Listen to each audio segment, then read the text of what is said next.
Imagine this. It's a crisp spring day in 1945, the final gasps of World War II echoing across Europe. American soldiers, battle-hardened but utterly unprepared, push forward through the German countryside. What they stumble upon isn't just another enemy stronghold, it's a gateway to hell on earth. This is the hidden blueprint. Just letting you know, warning, some details are shocking and gruesome, but are true horrors of war. Now back to the story. Bodies were stacked like cordwood, the stench of death choking the air, and survivors who look more like skeletons than human beings. This is the moment when the hidden blueprint of Nazi evil is ripped wide open, and the liberators' rage boils over into raw, unfiltered vengeance. Today on The Hidden Blueprint, we're diving into one of history's most visceral chapters, what American soldiers did to the Schutzstaffel guards when they first uncovered the concentration camps. But to understand the fury, we must first confront the systematic sadism that fueled it, the brutal torture methods engineered by the Nazis to break the human spirit. Buckle up, because this story isn't for the faint of heart. It's shocking, it's brutal, and it's 100% true. Let's set the stage. The Nazi concentration camp system wasn't born overnight. It began in 1933, right after Adolf Hitler seized power, as a network of prisons to crush political opponents.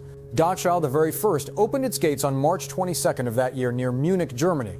What started as a tool for silencing dissent ballooned into a vast machine of terror with over 40,000 sites across occupied Europe by the war's end.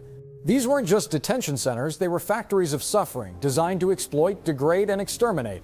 The Schutzstaffel, or SS as they were known, the elite paramilitary force loyal to Hitler, ran these hellholes with iron-fisted precision. Their blueprint, a twisted hierarchy where prisoners were stripped of their humanity from the moment they arrived.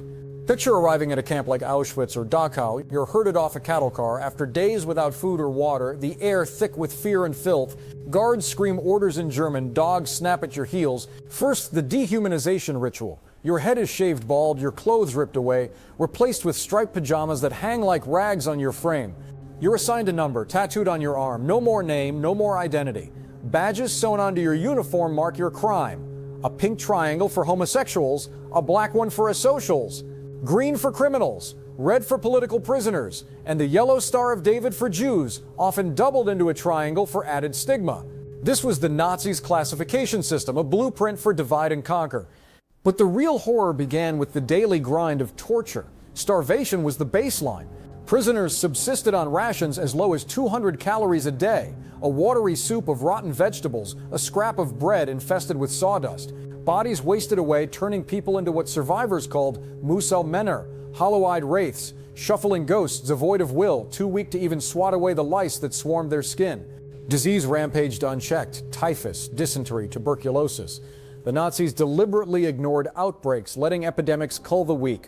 At Bergen-Belsen, bodies piled up in the open from ignored typhus, creating mountains of rot that American liberators would later describe as defying comprehension. Then came the physical torments, engineered to crush body and soul. Roll calls, or appels, were a daily ritual of agony. Prisoners stood at attention for hours in blistering heat or freezing cold, often barefoot on gravel that tore their feet. If someone collapsed, and many did, they were beaten or shot on the spot. Guards forced sports sessions, a euphemism for sadistic exercises. Inmates ran laps until their hearts gave out, did endless push-ups on jagged stones, or leapt like frogs while carrying heavy rocks. At Buchenwald, guards made prisoners roll down hillsides studded with thorns and barbed wire, laughing as flesh shredded. Failure meant kicks, punches, or worse, whips laced with metal barbs that flayed skin to the bone. One infamous punishment was the post, or strappado. Victims' hands were tied behind their backs, then hoisted by a rope until they dangled feet off the ground. Shoulders dislocated, joints tore, screams echoed through the barracks. This could last minutes or hours, leaving permanent damage. In Auschwitz's Block 11, the punishment block, prisoners endured standing cells, tiny upright coffins where 4 men squeezed in, unable to sit or lie down, suffocating in their own waste for days. Flogging was routine, 25 lashes with a bullwhip on a wooden horse, often more if the guard felt spiteful. Public hangings served as motivation, with bodies left swinging as warnings. But the Nazis' blueprint went deeper into scientific sadism, medical experiments that treated humans like lab rats. At Dachau, Dr. Sigmund Rascher conducted freezing tests for the Luftwaffe. Prisoners were plunged into vats of ice water for up to 5 hours, their screams recorded as bodies shut down. Some were rewarmed with boiling water or forced into beds with female prisoners, all while data was meticulously noted. High-altitude experiments simulated plane crashes, inmates sealed in pressure chambers, air sucked out until lungs burst or brains hemorrhaged.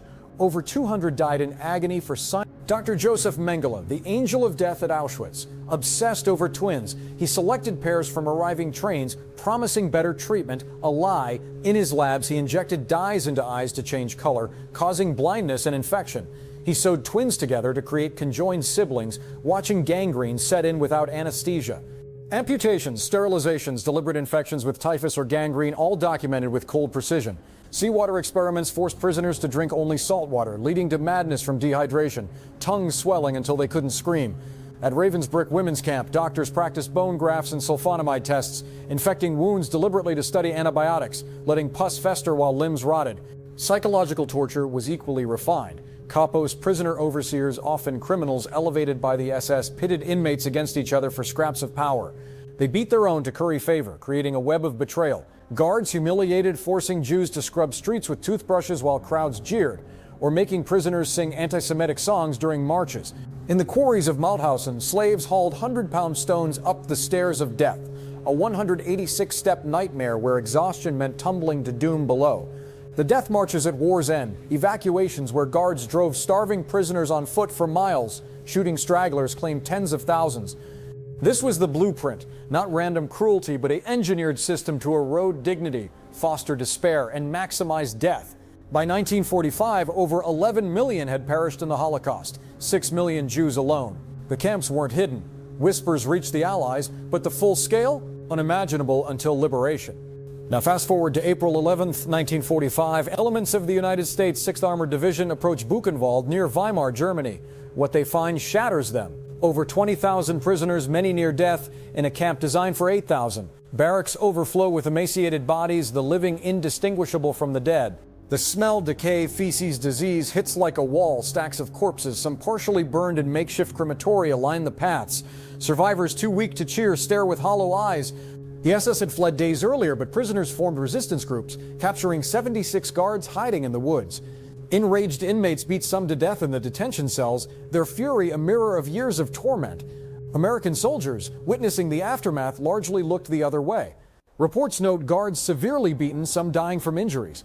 One GI described prisoners tearing into captured SS like animals, payback for endless abuse, but restraint held. Most captives were handed over for trials.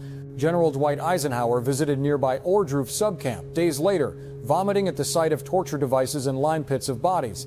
He ordered documentation. Let the world see, he said, forcing local Germans to tour the horrors. But Dachau was where the blueprint of vengeance truly unfolded. April 29, 1945, units from the 42nd Rainbow and 45th Thunderbird Infantry Divisions converge on the camp, 32,000 prisoners inside.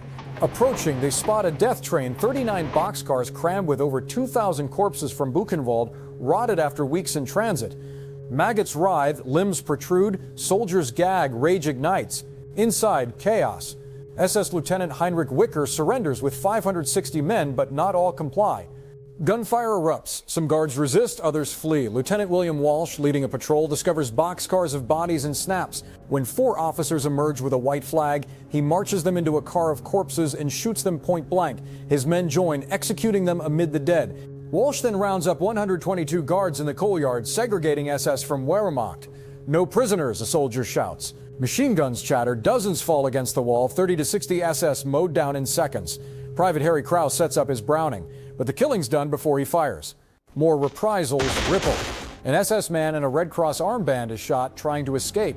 In the hospital, 17 guards are executed by inmates and GIs. Total estimates up to 346 Germans killed that day, many in the heat of discovery. Declassified 7th Army reports admit liberation reprisals, calling them understandable but unlawful. Investigations followed, no prosecution stuck, the horror too raw. At Mauthausen, liberated May 5th by the 11th Armored Division, similar fury. Prisoners had already lynched some guards. Americans executed others on sight. In Flossenburg, captured SS faced beatings. The pattern shock turns to vengeance, the blueprint of Nazi evil rebounding on its architects. What drove this? Simple humanity cracking under evil's weight. Soldiers trained for war, not genocide's abyss. One GI at Dachau wept, "I never like to see anybody suffer." Then killed. Eisenhower mandated films, photos, evidence against denial. Nuremberg trials later prosecuted SS leaders, but Allied excesses quietly buried.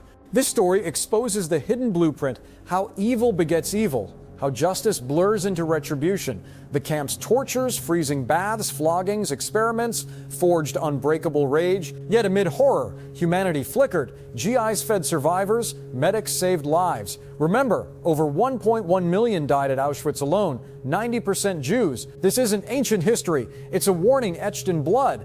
If this shook you, hit like, subscribe to The Hidden Blueprint for more uncovered truths. Share, the world must never forget. Until next time, question everything, because the blueprint might still lurk in the shadows.